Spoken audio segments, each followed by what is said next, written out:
Lord God, thank you for the day, for the sunshine, for the optimism, for the sun rising and the sun setting, and for what seems to be like things will go on forever, but we know they won't.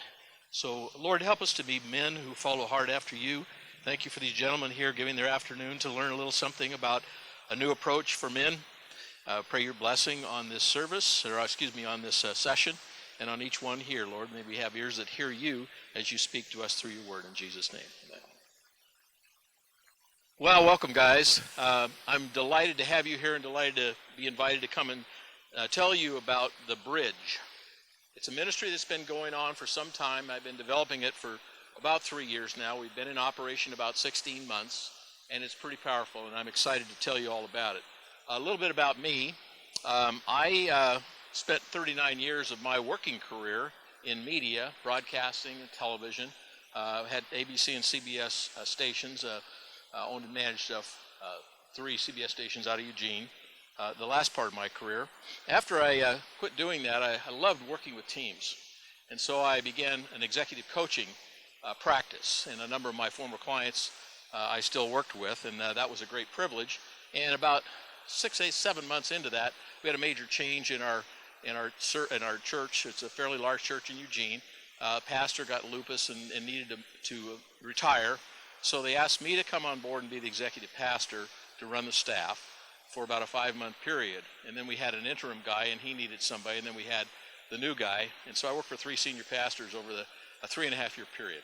As executive pastor, we had 14 pastors in operation, but I had the privilege of doing that for a period of time. And then when things were righted and we felt good about it, I moved on and went back into my coaching career, where I worked with CEOs and their organizations on leadership and development, on making right decisions and doing right things in right ways. So that's my tent-making job, if you want to think of that. I'm not a retiring kind of guy, so I'm busy doing something.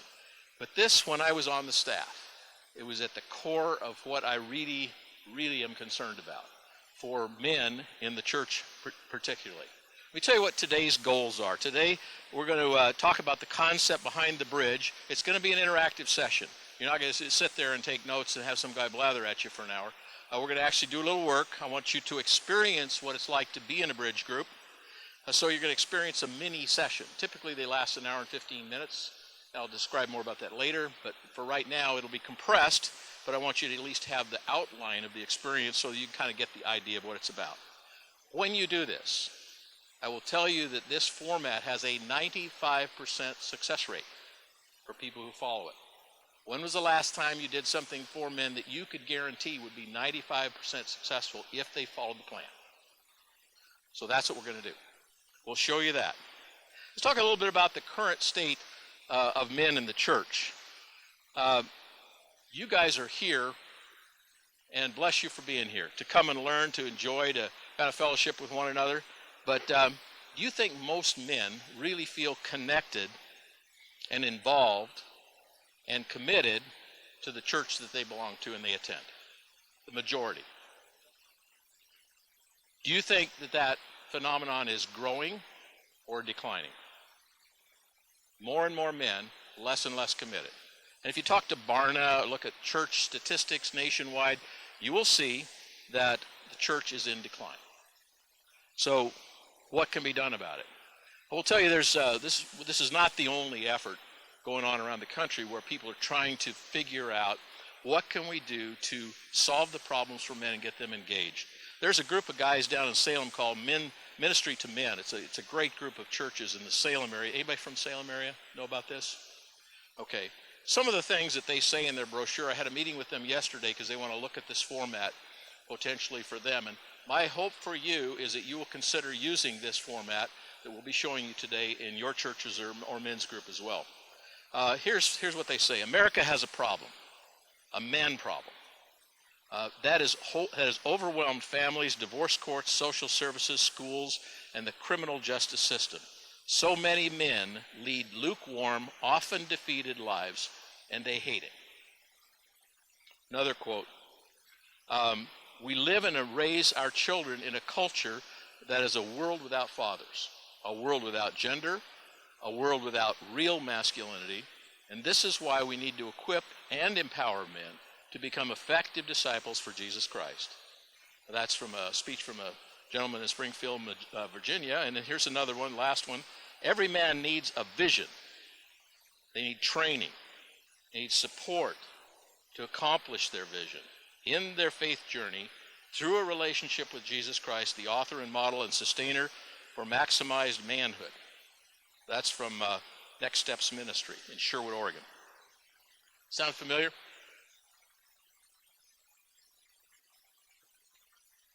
So here's a question for you. Do we need to keep doing what we're doing, or do we need to make some changes? Anybody got that definition of insanity? What is it? Somebody speak it out. Sanity is when you keep doing the same thing over and over and expect different results. So there's these two elk hunters, and they go into Alaska every year for elk, and the bush pilot flies them in and lands them, and then comes back and picks them up a week later. So these guys go in. They bag a couple of big elk. Pilot comes back, picks them up, looks around, and says, "Guys, nice job here today."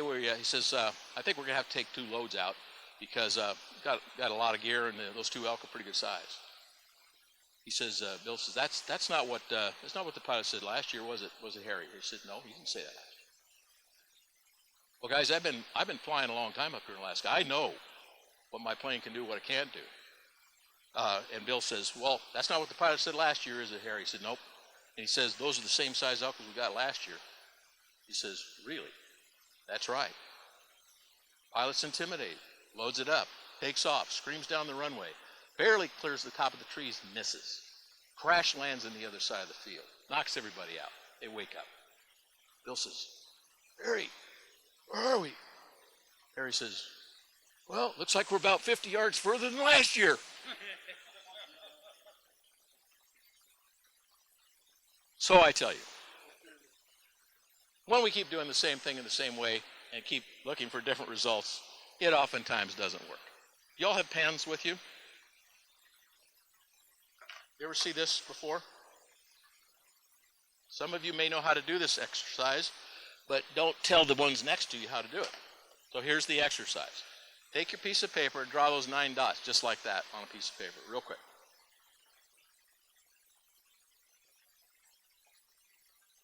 It's on the back of one of them. You know how to do it? Yeah. Okay. Write those nine dots down. Everybody got them? Okay, here's the exercise. Take your pen, start on any dot you choose. You'll make 4 straight lines without moving your pencil or pen from the page. So you stay connected to the page, start on any dot, make 4 straight lines, and connect all the dots. You have 1 minute. Go.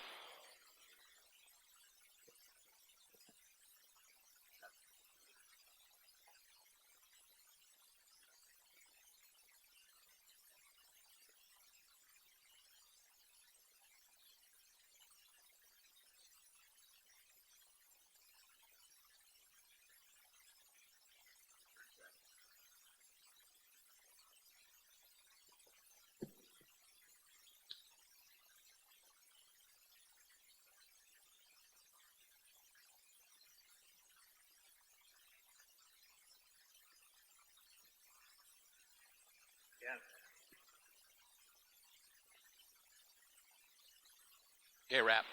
Who's got it? Anybody have it? Anybody? Doyle thinks he knows how to do it. Show us how, Doyle.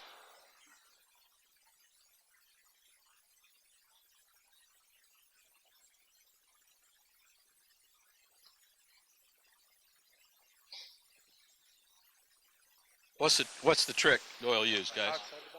Okay, so the trick is, the old outside the box. Who's heard that phrase before? Let's think outside the box. All right, ready, set, go. Do that. How do you do that? Thanks. Good job, Bill. So what's the reason that we have trouble fulfilling that or doing that exercise? So what are some of the reasons? Just shout them out. You're just looking at the dots. Habit. Social norms, good one. What else? Lacking creativity.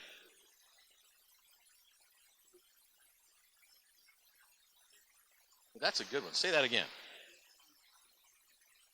Your pain has not exceeded your expectations. If you don't hurt enough, you won't change. And we all know the story of the frog in the hot water, right? You can put the frog in the hot water and you can boil him and he won't jump out, right? So, to what degree do you think we as a church, in what we do and how we do it, is in that zip code? Some? A lot? Too much? 2/3, says Doyle. Okay. So here's what the scripture says. This is out of 1 Peter 5:8. It says, be alert and of sober mind. Your enemy, the devil, prowls around like a roaring lion looking for someone to devour. Many of you been around it, but that's one way the devil comes after you, or the enemy comes after you. But C.S. Lewis, in his Screw Tape Letters, and you read that, I'll paraphrase it. Basically what he says is, Satan says this: hey, it's a lot better if they say they believe in God, but they never talk about him, nor is their belief ever seen in their actions. So anybody, that's called a hypocritical Christian, isn't it? And how many times have we heard people talk about the hypocrisy of people of faith? So do you think men who attend but don't act out their faith feel hypocritical? I mean, yeah. And I think they is me, because I'm going to raise my hand on that one. I don't think I always do the best job of living what I say I believe, and making sure that that guy just passed on the wrong side or whatever thinks, wow, what a nice Christian to pass me on the right. Or whatever other knucklehead thing my wife reminds me I just did. She's good at that. I tell her she has job security. So, time is the great commodity. That's the enemy. Time is what who has enough time? How many of you have all the time you need? And how many guys are retired here? You ask the retired guys, what happened to all your time? Say, I don't know, it's all gone, right? It's all gone. So it's an interesting, let me give you a historical view of time. Is kind of interesting. When the country was found, 99% of us, 95% of us grew things for a living. We were agricultural farmers. We were tilling our land. We were just trying to survive in our little plot that we had, 95%. Then we come and we measured seasons in months, years, the fall, that kind of thing. Then comes the industrial age. Most of us, the vast majority of us, begin to make things for a living, working in factories, and we're measuring time in shifts, in hours, in seconds, minutes. We're getting stuff done. And it's cranking it up, and we've got that going on. Then we get out of the industrial age and we go into the information age, because we're smart enough to get machines and other equipment to do what man used to do. So now we're managing information. And we're measuring time in the information age in nanoseconds, millionths of a second. And now we've got even beyond that. We're in what they call the age of productivity, where we are convinced that we can multitask in nanoseconds. Multitasking is a myth, but it's one that we all kind of try and play at some level, because we've got so stinking much stuff to do, we can't quite get her all done. Sound familiar? So we have to change the game plan. Great teams have inspiring slogans to build a fire under their team. Anybody have a team slogan that your particular team has? Anybody think of one? In the day. Who's that? University of Oregon. Chip Kelly. He just says it's all about today. Win it. Don't lose it. Win it. So talk about next week or tomorrow. Don't talk about the game on Saturday. We're winning today. Okay? Anybody know Oregon State's now? Mike had a great one, but Mike Riley. I'm not sure if the new coaches that we've heard that much yet, but I can tell you that Vince Lombardi, the guy who's the Super Bowl trophy's named after, the great Packer coach, he said to his team, perfection is impossible to achieve. But if we chase perfection, we might catch excellence. So we can't be perfect. Even though the world says, you're a Christian? Well, I've seen you before. God commands us in James 1:22 this: don't merely listen to the word and so deceive yourselves. Do what it says. Don't merely listen to the word and deceive yourselves. Do what it says. Do what it says. So God wants to build not only a fire under us, he wants to build a fire in us, doesn't he? In us, not just under us. Not just, okay, Coach, okay, I'm pushing up. But why? Why are we doing what we're doing? We have to have that raison d'etre, the reason for being. So do we have that time to do the right thing in the right way? That's why we're here. We're here to show you how to create the time that will change men's lives. I will absolutely tell you that that's happening in what we're doing here. So let me ask you something. On a Sunday, or anytime you have a worship service or a song or a message or a class or whatever, what's more important? What's said or what's heard? Okay. What's more important? What's heard or what's felt about what's heard? Felt? I heard it. I heard it. How I feel about it. Uh-huh. Or, wow. It's an up and down. Now it's more, huh? Okay, I'm going to come over and whack you with this microphone. He didn't hear. So busy listening he wasn't hearing. So there's the last question. What's more important? What you feel or what you do with what you feel? So men check the box on Sunday in the main. We go to church, we hear the message, did it, thanks. Now I got to go out and slay the dragon, bring home the bacon, and get out of my way, right? So the problem here is that we don't often have time to do the right things. So what I want to do here with the balance of our time for about a half an hour now, and I want to save a little bit of time at the end, is rather than yammer at you, I want to take you through this particular exercise, and at the end we'll have a little bit of time to talk about it. Now, when we have started, I gave you all a little flyer sheet right off the top. That's what this session is all about. If you know of somebody who wasn't here, who should come to this, a pastor, a area leader, anything like that, or guys that just attend, if you wouldn't mind passing that on, that'd be great. The second thing I want to talk to you about is that sheet that has what men say they like, what they want. That one that says, the key one. Yeah. What's it say on the top? Optimistic hopes, fears, and concerns. Take a look at that. Have you all had a chance to look at that? So when I ask men at the start of a formation of a bridge group, what are your optimistic hopes for being here? Over a 16-month period with all the groups we've started, it's a kind of a synthesis of things that the guy said. See if you agree. Do the same thing for fears and concerns.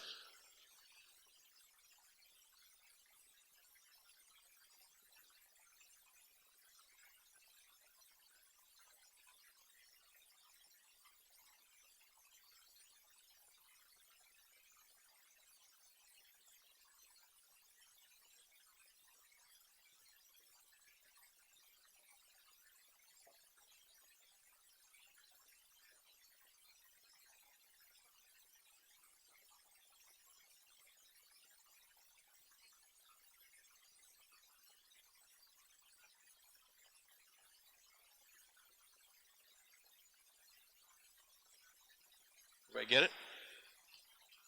Anybody add anything to those lists? I got Doyle. When people are standing against you and want you to do what they want rather than you standing firm in what God's asking you to do. Okay. That's a good one. Any others, guys? Commitment to each other. Yeah.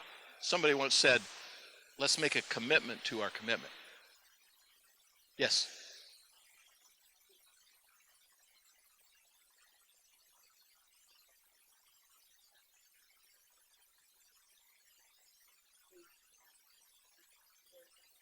You're in.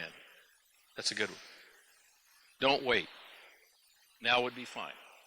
Just talked to a fellow up near the the registration booth, and I was asking him about life in general, and he just lost his wife. They've been in retirement. They were off on a trip. She got feeling a little ill, and 30 days later she died. Just instant, just massive cancer, boom, gone.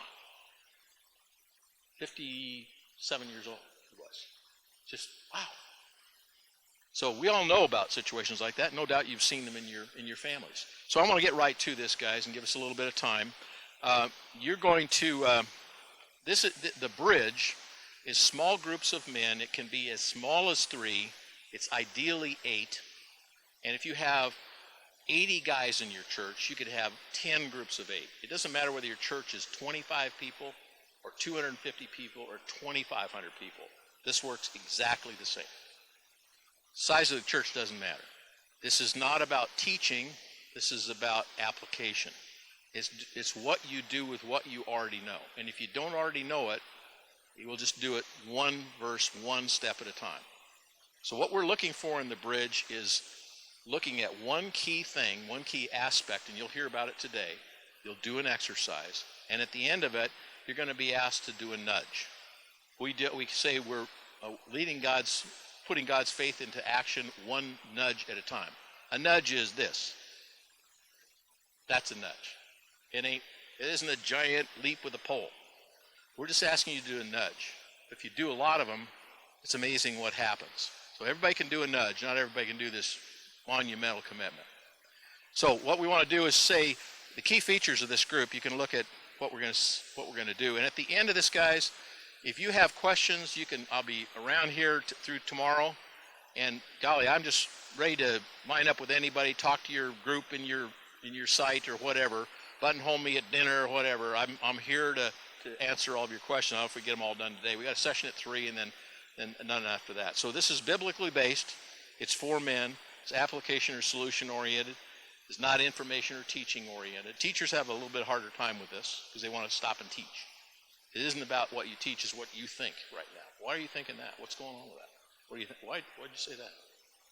So it's practical efforts to put men's faith into their workplace, by extension, all aspects of their life. It's mentor-driven, accountability with other men. It stretches you. The bar is set high for growth. We want growth in you. You want growth in me. It's structured, so it's agenda-driven. You're going to work. So these are timed exercises, and you're supposed to create a product at the end, and the product is the nudge and a commitment to what I'm going to do. Put faith in my life. In love and free. Use of relevant topics of the day. You'll see that in today's lesson. There's never a day that we don't do the bridge. It's 52 weeks a year, unless, a major holiday falls on the day we happen to be doing it. It's prayerful, it's fun. Multiple meetings. You can have the meeting at any time, anywhere. It's more helpful if all the groups meet together. And it's all driven by the web. So whatever lesson is on there, it's posted each week. You pull it off, you run some copies, the guys show up, they pick up the page, they sit in the chair, and they go to work. No advanced study, no book reading, no fill in the blanks, nothing. It's all about application. Here's how we're going to do it. Ideal groups of 8, so I'd like the first 2 rows of each area to have the first row pull forward a little bit, turn around, and form a little circle. And by the way, when we're done, I want to put these chairs back. Second 2 groups, you're about what you need to be. So you'll have you turn around, the third chair turn around, face the other ones. Listen, let me give you a couple more instructions. There's 3 jobs in a bridge group. So I want to make sure you hear this. 3 jobs. First one's a facilitator. Second one is a timekeeper. Third one is a scribe or a supply person. There's other extended roles. You won't have much to do with those roles today, but I need somebody in each group to say, I will look at the format and I will follow it through. I want somebody to the right of that person will be the timekeeper. Okay? When I say it's time to move on to the next one, I'm going to come and point to that to you guys, and you're going to say, okay, guys, it's time to move on. And it'll feel a little rushed. What I found is guys want to over-talk in the beginning of these things, but by the time they've done it about 4 to 6 weeks, they get it. They're here to go to work. They speak in paragraphs, not in books. They don't tell long-winded stories. If somebody happens to do that, some guys want to talk more than others, that's okay. You want to hear from the quiet guy too. We haven't heard from you yet. What are you thinking? That kind of stuff, okay? So form your groups, and I'll make sure that we'll have the scribes after somebody in the group say, or you look at somebody and say, do it. You lead us, okay? Right now, I'll give you 1 minute to fill those roles.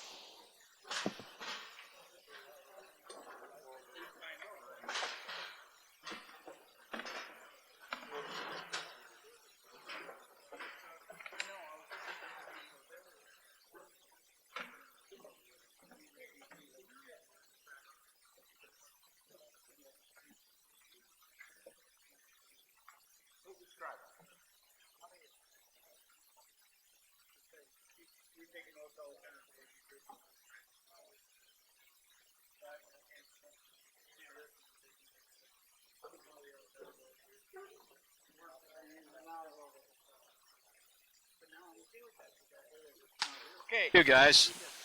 Um, it, well, he needs to shape it up. So here's the deal. The first question, if you were in this group, you would already be doing this. You'd show up. They'd say, "Hey guys, how's your week?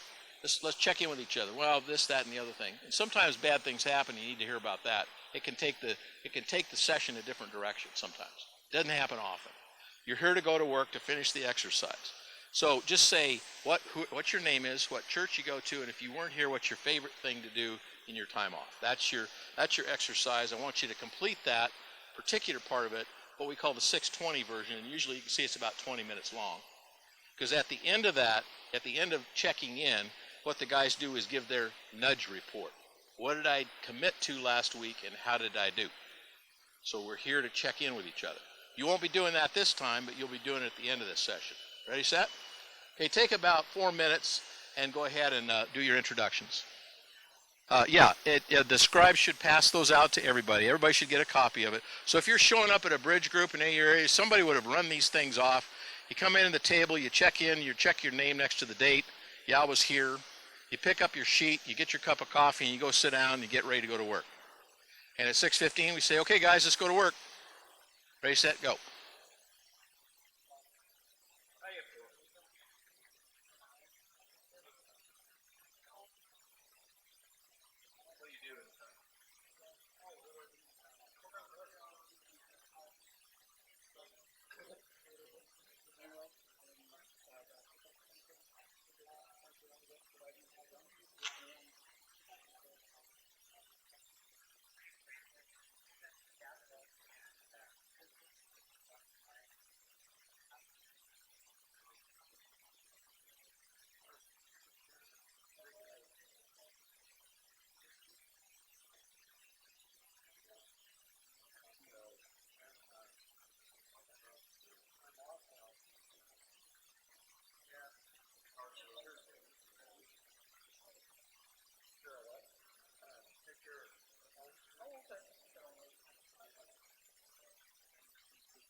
You guys done? Yeah. So if you're done, facilitator start at 6:40 session. Read the statement and then the individual questions, and then just try and get as much participation on the actual question as you can. Okay. You done? Okay. Start at the 6:40. You would read it. They'd all look at it, and then you'd ask the specific questions. Make sure you everybody. Okay. Right there. Okay. Who's the facilitator? Okay, so you read the 640 statement and read those questions one at a time, not both at the same time.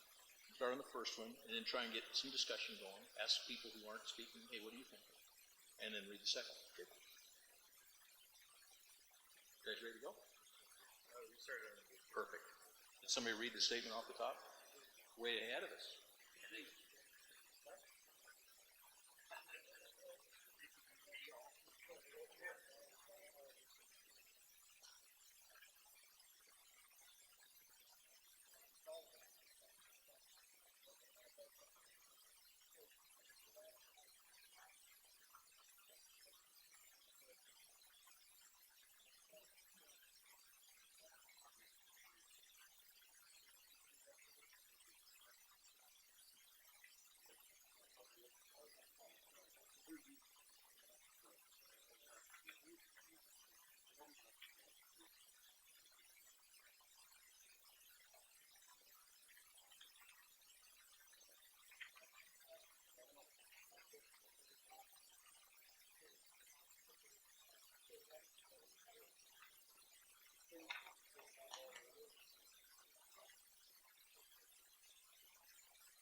Okay, go up as quickly as possible, please. And when you're done, if you'd turn your chairs back toward the front, we'll wrap it.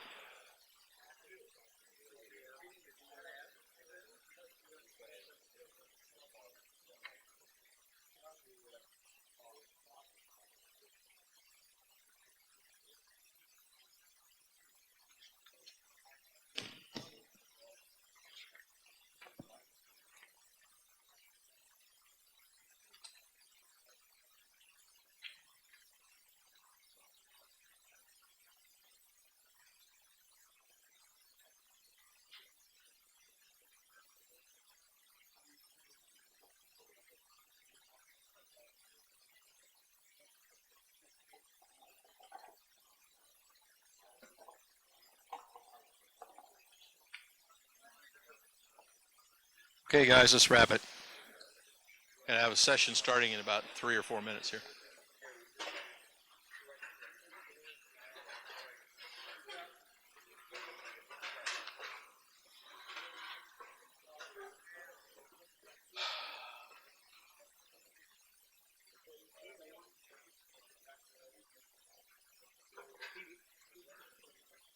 So guys, I hope you can see in that mini compressed exercise how powerful this can be, right? I mean, this really gets to the core really fast. And Joel was telling me in the last, the way I phrased the Spirit of God works in you and speaks to you for you to do it. It's not how you're going to do something, it's how the Spirit's going to work in you. So thanks for that, Joel. He's there to be my guide and mentor too. And Joel and a number of people in our church are really all over this ministry, and he does a great job of helping in all kinds of ways. So thanks for that, Joel. Now, fellows, at the end, what's going on here is men tend to live in the land of good intentions. We always mean well. Yeah, I'm going to do that.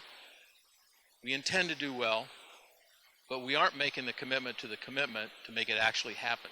If you get men to actually stop, drop, and roll and make a commitment and be accountable, 95% of the time when you write it down, it's successful. So what happens is and this is the American Society for Training and Development have come up with this specific statistic. If you meet in a group of people and you write something down and you're committed to coming back to them, 95% of the time it's successful. So you need to encourage men to be there. We say it's okay. It's okay to miss. You can come and not come as you can, and it's okay to not do your nudge. But it's not okay to stay there. It's okay to be where you're at. It's not okay to stay where you're at. What are you going to do? I need something from you. Hey, let's talk. You're having a problem. Let's go have some coffee. That's what men are looking for when you look at that other sheet. Good habits eat good intentions for breakfast. We can intend to do well, but if you don't develop a habit, a specific habit, it's not going to work. So that's in the Spirit. The Scripture calls for us to be in action.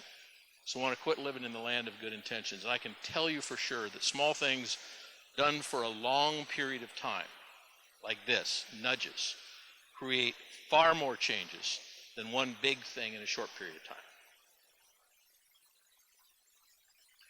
I'm committed to making this ministry happen wherever I'm given the privilege of speaking, and I want to see it. It's so easy to do. There's a website. You have that contact information. You have my phone number. I'd love to see this in your church or in your men's group or in whatever. All you do is go online and register. There's a small fee we ask each guy to kick in just to help defray the expenses. It's not much. And you can just start this with or without a pastor helping. It can be any group, anywhere, anytime. We like it to be, right now it's for men. Some women have said, hey, are we going to do the Bridge Women? We have the bridgewomen.org as well, but we don't have it amped up quite as yet. So I just want to start with this particular group. I know that time is kind of short, and I wasn't sure how this was going to go. This is the first time we've done it this way. So I apologize I don't have a lot of time for Q&A, but we got maybe a couple of questions, and then just look me up. I'll be around here after the 3 o'clock session if you want to check back with me or call me or email me or whatever, okay?